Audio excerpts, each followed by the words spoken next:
Welcome into Geek Therapy Radio. I am your mental curator, Johnny Hemberger, and this first segment, it's a little different, but, let's just get into it. Welcome to Geek Therapy Radio, True Crime Edition. This episode of Geek Therapy Radio is absolutely not brought to you by Blue Apron. The year was 1982. E.T. the Extraterrestrial was blowing up box offices all over the world. It was one of the most popular movies of all time. That same year, the video game industry was struggling. It needed a hit, desperately.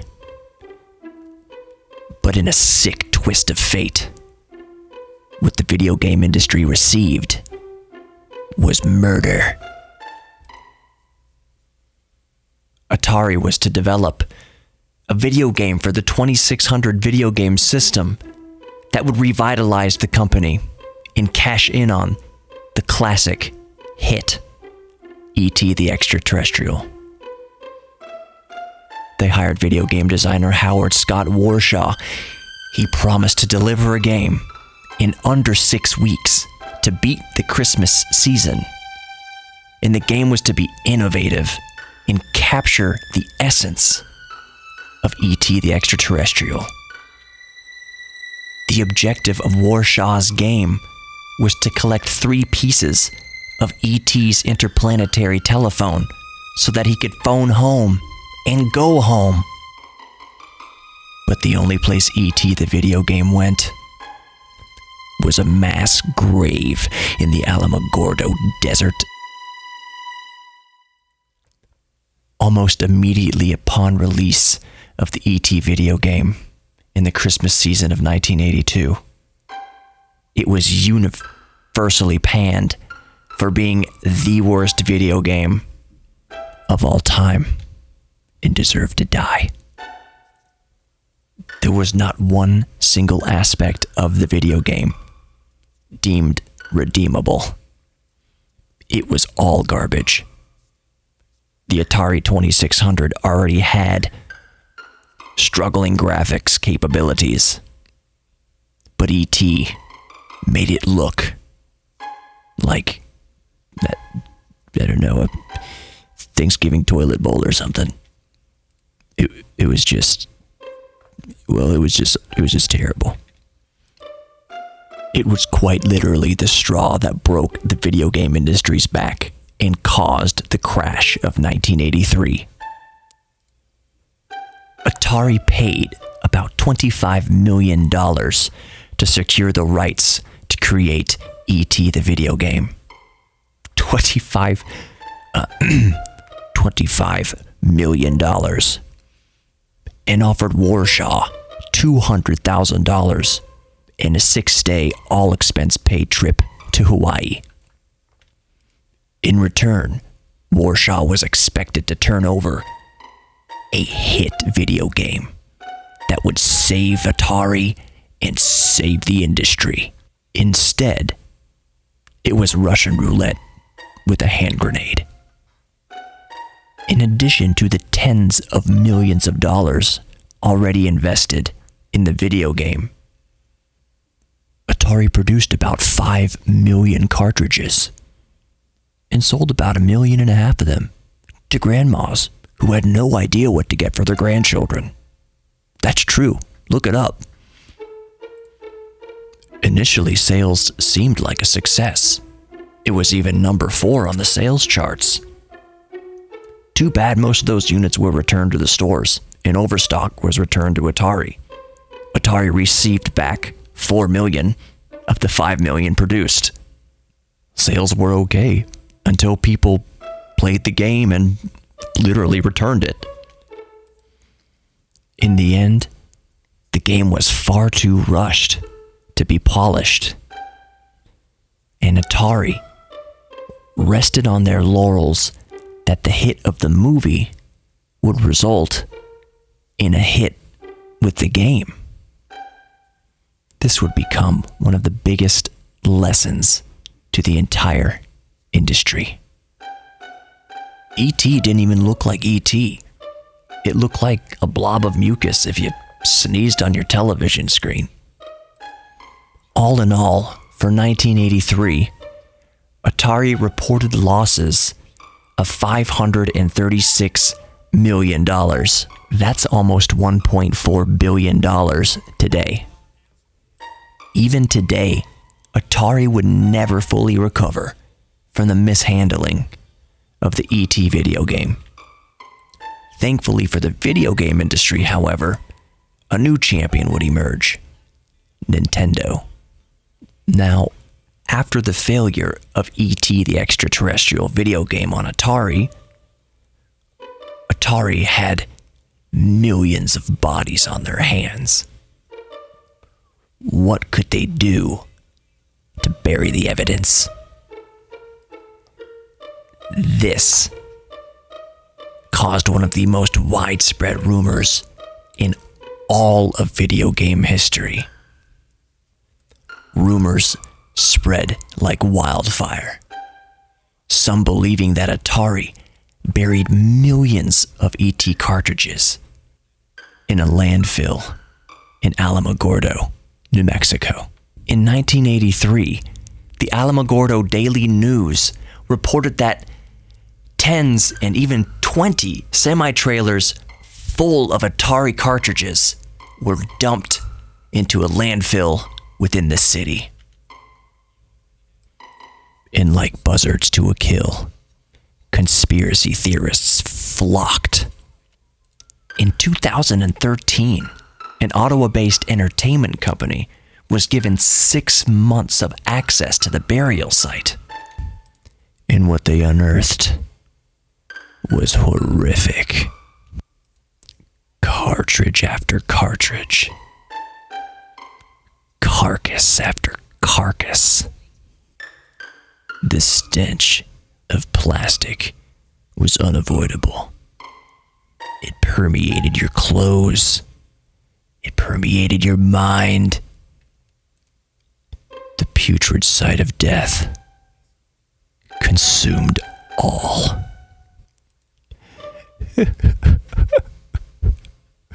Why? Why, God? How could this happen? E.T. E.T. E.T. Phone home. Welcome back to Geek Therapy Radio. So I wanted to mention, actually, as you're listening to this, that I am on my honeymoon in Lisbon, Portugal right now. I mean, I pre-recorded the show, but this Saturday night that you're listening to it, yeah, I'm across the ocean. Actually, what time would it be right now? What time is it right now? It's probably around, I don't know, 10:15-ish. Around the quarter of the hour right now, 10:15-ish p.m., quarter of the hour, 10 p.m. That's about 6 or 7 a.m.-ish Europe time, west coast of Europe time, Portugal time. So I'm sleeping. Probably still have alcohol in my system. Let's just be real honest. And whatever I ate during the day for dinner, the point is, I'm happily on my honeymoon. As you're listening to this, I'm asleep next to my beautiful wife, Sarah. We're having a great time, I assure you. And we can't wait to get back home, though. Actually, no, I take that back. We can absolutely wait to get back home.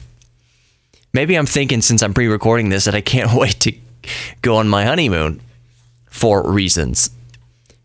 Anyway, having a good time. Thank you for joining me here on Geek Therapy Radio. I am your mental curator, of course, Johnny Hemberger. So on the heels of that first segment, which, by the way, I don't know if I'll ever do again. That took entirely too much time to put together, and I'm only one person, and occasionally, if you listen to the show long enough, you know that I experiment with some things because I'm a geek, and we're all geeks about something, so if I want to experiment with the format a little bit, why the heck not? Even if it means, I know my bosses won't like to hear this, that perhaps it's conceivable that first segment people might have turned the radio station not knowing what they were listening to, but I'll experiment with it. I'll experiment from time to time, and I wanted to experiment with the NPR-style true crime type thing. The entire idea of it was to be extremely ironic. So if you were thinking this sounds ironic or this sounds silly, it wasn't 100% made to sound silly, up and including the plug or non-plug for Blue Apron, because every single true crime or NPR piece you ever listen to, almost every podcast, this podcast episode is brought to you by Blue Apron. Blue Apron, every single one, or most of them at least. So that was part of the irony as well. The story was real. Some of it was embellished a little bit for effect, but the story itself was true. Some argue, and the story, for those of you just tuning in, is the story about E.T., the extraterrestrial, for the Atari 2600, that it was panned as one of the worst, if not the worst video game of all time. In the time it came out, the video game industry was struggling there in the early 80s, so E.T. was a rushed game, and what's his face, Warshaw was the guy who coded it, and he was given less than 6 weeks to do it. Code an entire video game from scratch, start to finish, in 6 weeks, and try to make it as true to the movie as possible. And even Spielberg himself gave the okay on it, gave the thumbs up. He played the game after it was completed and gave the thumbs up before the Christmas season, saying he really liked it. Well, Steven is really good at making movies, maybe not so great at making video games, especially back in the early 80s. Point is, the game was rushed, it was terrible, no critics liked it. It sold 1 million copies to basically grandmas who had no idea what to get for their grandchildren. So the people who got the copies of E.T., played it and returned it. So yes, Atari sold 1 million copies, but almost 1 million copies came right back after the people actually played it, and actually it was the catalyst, or set the precedent in the industry, that retailers wanted some guarantees for manufacturers in the case of returns. They wanted a guaranteed return policy from the manufacturer. So put it this way. So let's say GameStop now. GameStop would sell a video game. GameStop doesn't want to be on the hook for all this merchandise if the product winds up being crappy. They need some assurances from the manufacturer. They need some assurances from the video game company, Electronic Arts or Nintendo or what have you, that the game shop isn't the one that's going to get screwed over by the return of all the video games if it's bad. Warshaw, by the way, the guy who developed E.T. for the Atari 2600, he was also the guy who developed, among other things, Yar's Revenge. And Yar's Revenge was a very good game. A lot of people put way too much criticism on Warshaw because he was the one who developed E.T. In actuality, yes, he did develop E.T. He's the one who created E.T., but he also created, like I said, Yar's Revenge, and he created many good games for the Atari 2600. He was an extremely gifted, talented programmer. And it just sucks that the thing he's most remembered for is not Yar's Revenge, which to this day, it's an Atari game. It's not. It holds up to the test of time. It's a fun game as far as Atari games are concerned. If you put a kid down, a 13-year-old boy with the Atari 2600 and Yar's Revenge, he'd say, "What is this trash?" But for those of us who remember and we go back to Yar's Revenge, it's still a good game. Warshaw created that, and it just sucks that he's going to go down in history as the guy, remembered as the guy who made E.T. It's going to be a footnote that he was actually a good game creator. So will he ever get an award in the Video Game Hall of Fame or whatever for Yar's Revenge or any other games that he made? Which honestly, just to be real blunt with you, just being honest, I can't remember any other games that he developed besides Yar's Revenge. But will he go down in Video Game Hall of Fame as the guy who created Yar's Revenge and helped really, was one of the first people that on the Atari team that helped Atari get off the ground?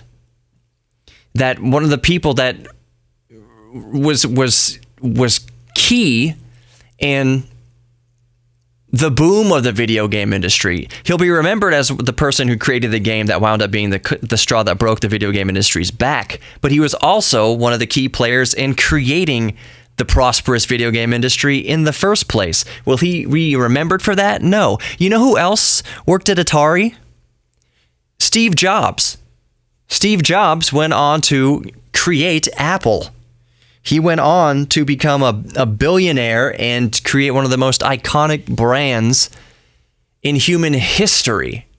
And Apple, as it sits right now, is valued, it's always fluctuating around $1 trillion. So Steve Jobs got his start at Atari around the same kind of era that E.T. came out, that Warsaw was there, Bushnell and others.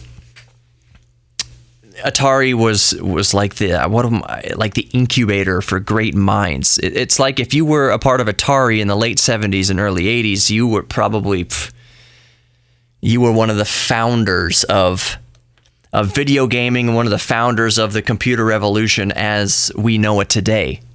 That's how big Atari was, and it just sucks that Warsaw will be remembered for the flop that was E.T. He'll be blamed for bringing down the video game industry. He won't be remembered as one of the people, and he should be remembered as one of the people that started the video game industry. Anyways, I want to talk about the Atari VCS, and I think since we're running out of time here in this segment, I'll save it for the next segment. I've talked about the Atari VCS, the new quote-unquote Atari VCS, quite a few times on the show, but I want to talk about it in a different sort of perspective. I want to talk about what the Atari VCS represents, the modern Atari VCS, what it represents, and it may not be what you think.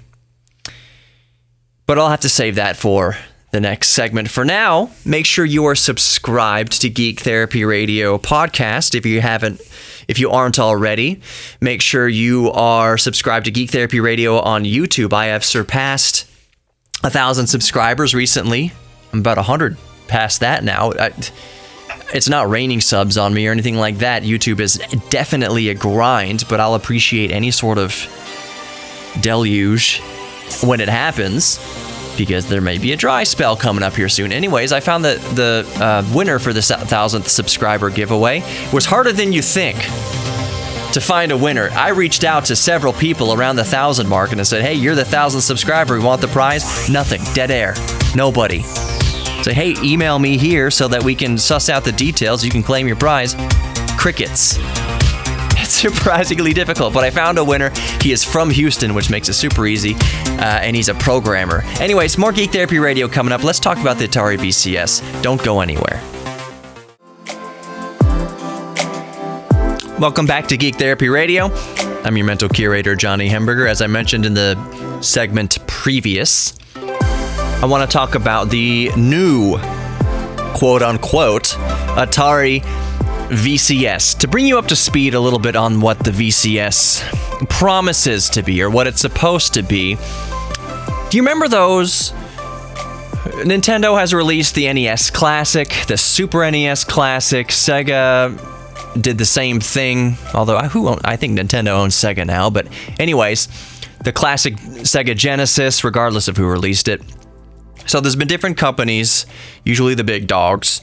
PlayStation did the same thing. Sony released the PlayStation 1 Classic. It's basically this hardware that has, a few dozen classic video games from that system's era built in to the system. So the NES Classic had a few dozen old Nintendo games built into the system, and you just plug it into your TV and just play right out of the box. The SNES had a few dozen. You plug right into your modern TV through HDMI and play the video games right out of the box. Same thing for PS1 and so on. Sega Genesis and so on. So the Atari VCS promises to be that. I keep saying it's going to because, I'll get into that in a second. It promises to have a bunch of old classic Atari games from the, full line of Ataris, or most of the Ataris, so the 2600, the 7800, whatever, just all the old Ataris. You have all the classic games built in, So that out the box, you can have your choice of dozens of your favorite, beloved Atari Classic, probably hundreds actually. In addition to that, it has beefy hardware. It's meant to be a new gaming console, also a modern gaming console. So it has beefy specs like several gigabytes of RAM. It just was announced a few months ago that it's switching over to an AMD Ryzen chip, an APU. So it's going to have integrated graphics built into the CPU on the same chip. And it's supposed to be quite a big, spec bump, make it quite a bit more powerful, able to handle 4K relatively easily. And supposedly have third-party developers create new games for the new Atari. Because it has these beefy specs, the specs aren't as great as PlayStation 5 that's coming out, PS5 coming out. It might be sort of on par with the PlayStation 4 that's available currently. Xbox One S, what have you, any modern console, it's going to be, I would say the hardware's a little bit behind, but it's relatively on par. But it can also apparently run Linux or different distributions of an open source operating system if you so choose. And I agree, that would be pretty cool. If I'm crowdfunding, which is a thing, by the way, one of the things about this is if I'm crowdfunding something that's darn near $400, but it can also be a working PC and not just a video game device, and you might be asking yourself, well, why don't you just buy a PC? Because you can play games on a PC. Yeah, I know. Believe me, I know. That's all part of the audacity of this product. But that being said, as I think about it, I was going to say, go ahead and try to build a $400 gaming PC. Actually, you can. You can do that relatively easy, especially if you already have some of the components laying around, like a case and hard drives and things like that. You can build a respectable gaming PC for $400. No, it's not going to do the latest and greatest at 4K and 120 hertz. No. But $400 spent on a gaming PC will get you really, really good results. It can play about anything out there. So if the Atari VCS promises to be something like that, just a turnkey solution in that way, you can play your new Atari games, brand new Atari games, and you can also have an operating system on it, install a Linux operating system on it if you wish. So it's basically an all-in-one PC. That's great. You might be thinking, what about the Intel NUC? That's an all-in-one. Let's not get into semantics here. And that in itself, these what ifs, well, what abouts, and well, if you're spending money on this, then you could spend a thing on that. Yes, I know, that all plays into all this. That's all part of the ridiculousness of this whole thing. If you recall, I first started talking about the Atari VCS in 2017 when it was announced. And that, among many other things, is the biggest rub with all of this. It's the biggest hurdle that the Atari has to jump, if it jumps the hurdle at all. If this isn't, I'm going to say the V word, vaporware. Vaporware is something like, what vaporware means is that a company promises to release this software, release this hardware. They keep promising, but they keep moving that goalpost forward. They keep dangling the carrot in front of your nose. You can never reach the carrot. That's called vaporware. They never actually release anything, but they promise they're going to release something, but they never actually do. Is the Atari VCS at this point vaporware? I would argue that yes, at this point, it is vaporware.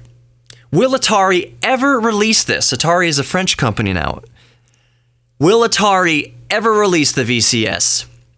As it sits right now, they're slated to release it late 2019. Before that, it was slated to release sometime in 2018. Before that, they keep changing the release date for this thing. So even if it does release, let's say, perfect world, everybody who's crowdsourced, or not crowdsourced, crowdfunded this project, that's the thing, is that Atari has already taken their money. Atari has already taken $300 to $400 of your money if you've backed the Atari VCS Which I can't tell you what to do with your money. If you really believe in this product, that it's actually going to come out and you really love Atari. I love Atari too. I love Atari. Believe me, I just spent the last segment talking about how pivotal Atari was. And I had an Atari. It's a sore subject in my life that we gave away our Atari 2600 when I was a little boy to, I think his name was Big Brian, down the street. He was going off to college, so my parents gave him the Atari 2600 because we didn't need it. We had the Nintendo Entertainment System by that point. But I still miss the Atari, putting in Missile Command and Asteroids and everything. I like the way that it looked like furniture. It had the faux wood grain around it. Anyways, let's say that Perfect World Atari does release this, and they release it on time. Let's say they actually release it, as they state now, by the end of 2019. Who cares?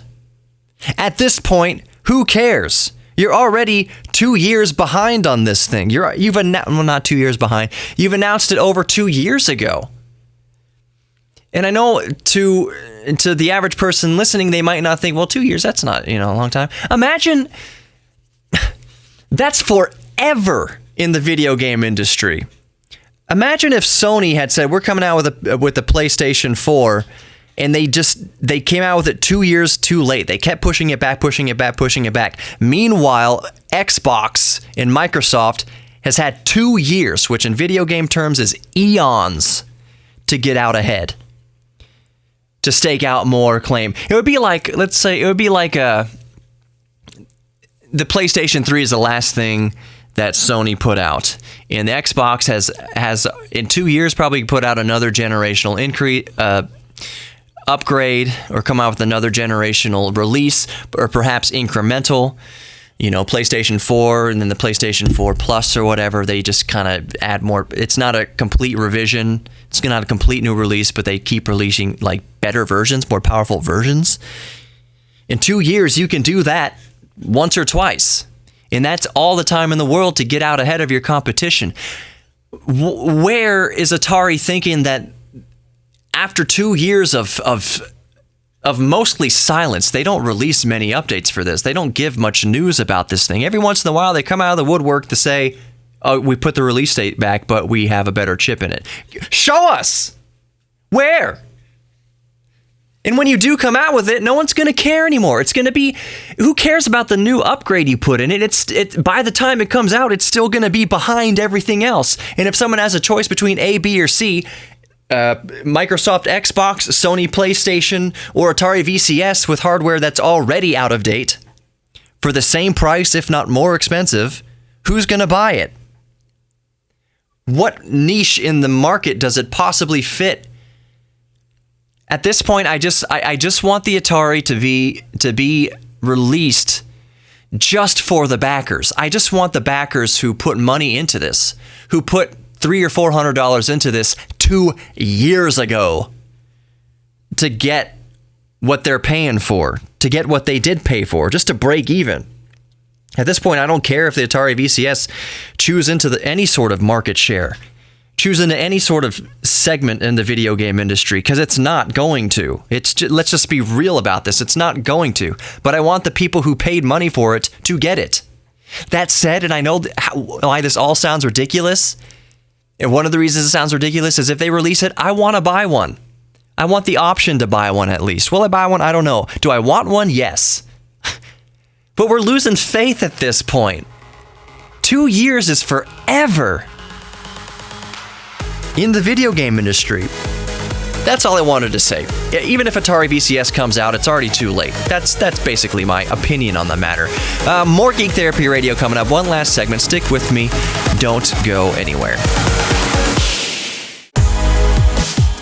Welcome back to Geek Therapy Radio. Got your mental curator, Johnny Hemberger. If you're just joining me, I've actually been spending the past few segments talking about hardware, software type things, mainly related to the Atari and the Atari VCS. I started out with a very silly true crime style NPR segment about E.T. for the Atari 2600 and the massive conspiracy that wound up coming out of the failed Atari game, the landfill in not Albuquerque, but in New Mexico, and how it's blamed. E.T. for the Atari 2600 is blamed for being the straw on the camel's back that broke the camel's back, leading to the crash of the video game market in 1983. Which I'll argue, by the way, that set the stage for Nintendo to rule the roost. And you know what? Off the top of my head, let's get into that for a second.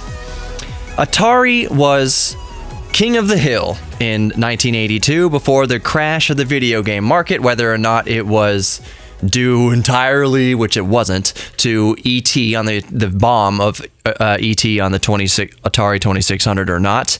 People like to blame it for that, but that's, there's a whole lot of factors into why the video game market failed in 1983. So for a couple years, there wasn't much of a video game market until the Nintendo Entertainment System came onto the scene, I believe, in 1985-ish, around that time, a couple of years after the crash of the video game market. And many industry analysts thought, there's no way. Nintendo is insane for trying to come out with a new video game system in the United States when people are sick of video games. The market is done. There's no way this would be financially wise for Nintendo to get involved in the United States market and bring out a brand new video game system. But Nintendo has always been very smart, and it was all in the marketing. If you remember the Atari, like I mentioned earlier, I said it had the faux wood grain. It was made to look like a piece of furniture back when TVs were in wooden, encased in wood, basically. It was all made to look like furniture. The Atari 26 was no different. It was made to look like a piece of furniture with a faux wood grain on it. Nintendo marketed the NES, first of all, by not calling it a video game system. They very cleverly called it an entertainment system. And they designed it for the American market with a front-loading cartridge system, just like the consumer was familiar with loading VHS tapes into their VHS player. That's how Nintendo designed it for the North American market. In Japan, the Nintendo was top-loading. You put the cartridge down on top, just like the Atari 2600. But if the American market saw another top-loading video game system, they'd think it's just another Atari thing, and it would be a failure, and it wouldn't work. So they designed it to look like and operate like a VHS tape player. In fact, a lot of people would call the Nintendo cartridges Nintendo tapes, even though there was no tape in it, but it loaded the same way, and people don't... Whatever. It's all association. So they made it look like a VHS player, operate like a VHS player as far as loading is concerned, and they didn't call it a video game system. They called it a home entertainment system, the Nintendo Entertainment System. So it's very clever marketing, and they knew that the games had to be really good. So you had really good ports of Donkey Kong from the arcade. You had other Joust. You had others... really good games coming out for it. And then the Super Mario Brothers did not come out for it immediately. They came a couple years later, actually. So anyways, that's just a side note on how Nintendo used the collapse of Atari in the video game market in the United States to come in there and just basically take it over. Side note, Nintendo doesn't have to release a successful product in the next 20 or 30 years. They have enough money saved in their coffers that they can release dud after dud after dud after dud and still be in the black, still have money. And they do release duds. The Wii U was a dud. In various other projects, the Virtual Boy was a dud. Nintendo releases crap products. It's just they experiment with it all. The Virtual Boy was the first Nintendo product to experiment with 3D and virtual reality. The Wii U, what the heck was the Wii U experimenting with? The tablet form factor for the video game controller, I guess. The video game controller had a screen in it as well, so it's kind of dual screens, kind of like the Nintendo DS handheld. It was all weird. Nintendo does weird stuff, and occasionally all that weird stuff culminates in a product that works really well and draws upon the good parts of the past failed products. The Nintendo Switch draws upon the failed products by taking all of their good stuff and putting it in the Nintendo Switch, which is a wild runaway success. So I think Nintendo's marketing strategy and their whole mission is really cool, even though sometimes they're jackasses and they're really, really anal about their copyright claims and everything. But anyways, moving on.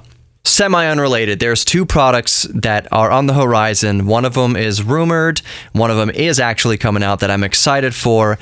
They are not video game related necessarily, but one is the GPD Pocket 2 Max.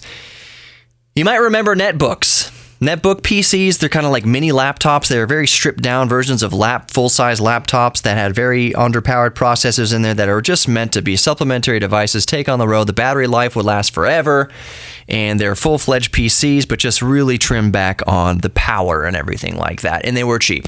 So the GPD, the brand GPD, is getting back in kind of to the netbook realm, except that processors, even mobile processors today, are so much more powerful, so much better.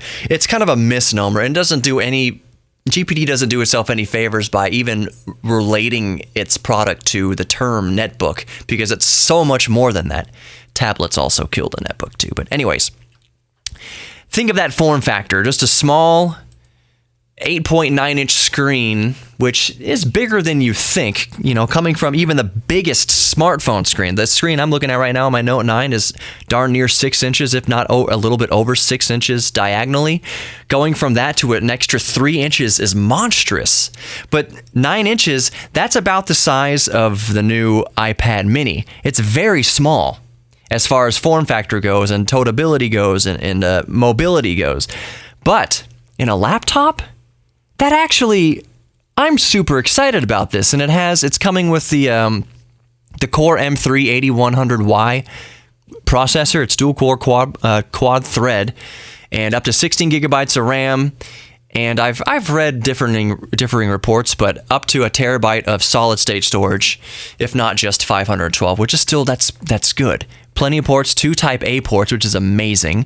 A Type C port. Are you listening, Apple? A micro HDMI port and a headphone jack. But I'm excited for that form factor.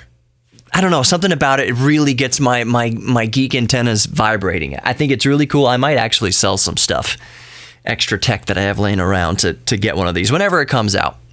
And it's going to come out pretty soon. GPD has been releasing images of it and blueprints for it and all sorts of working prototypes for it. So I'm excited for it to actually come out, and I might back it. And a lot of people roll their eyes. Don't be a backer. But GPD has always released their products. GPD has a good track record of always releasing their products. I have a couple GPD products that I've crowdfunded, and they are wonderful. So I'm very much looking forward to what is it called? It's also confusing, the GPD Pocket 2 Max.